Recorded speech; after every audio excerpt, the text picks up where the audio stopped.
Now that you're familiar with what Google Drive is, you'll need to know a little more about how to actually use it, such as creating new files, downloading different file types, managing uploads, and deleting files. For almost everything in this specific video, My Drive and shared drives are the same, but you'll see me working in My Drive. Let's start with creating G Suite files and a few hidden tips. Clicking the plus new button and choosing the type of file you want to make is probably the most common way of making files, but there are a few more. First, did you know there are templates available for G Suite apps? You can find them in two places, by clicking plus new, choosing the app, and then selecting the right pointing arrow and from template, or by going directly to the app's landing page. All G Suite apps have a dedicated landing page you can access by choosing the app from the app launcher or by typing in the app name, like Docs, Slides, or Sheets, .google.com in your address bar. You'll see templates in a bar across the top of the app's landing page. For Docs, Forms, and Slides, we have NC State-specific templates you can find by clicking Template Gallery and then NC State University. A less common, but pretty fun way of making a new G Suite file is to type appname.new in your browser's address bar. So typing docs.new and hitting enter will automatically make a new blank Google Doc. When you need to download files and folders from Google Drive, you have a few options. For folders and non-native G Suite files, like PDFs or images, right-click on the file or folder and select Download.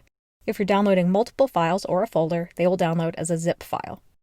For native G Suite files, if you click Download in My Drive, the file will download as its Microsoft Office equivalent, so a Google Doc will download as a .docx file.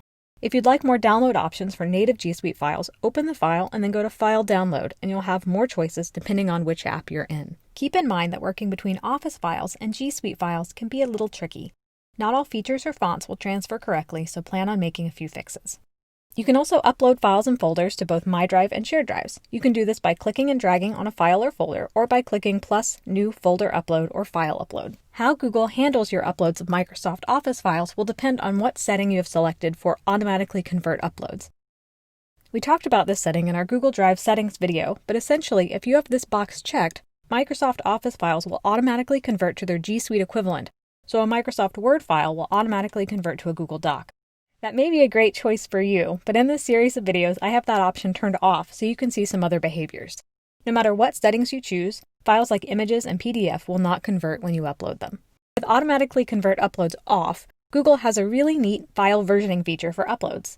When you upload a file that has the same name as a file that's already in that folder or in My Drive, Google assumes you're uploading a new version of the same file, and it overwrites the old one. This keeps the URL of the file the same. What's great about this is that if you've shared that URL with people, then it's automatically updated for them too. So if I upload a PDF, email it to others, then fix a mistake and re-upload the corrected version, I won't need to email out a corrected link. Anyone who accesses that file from the original link will see the newest version.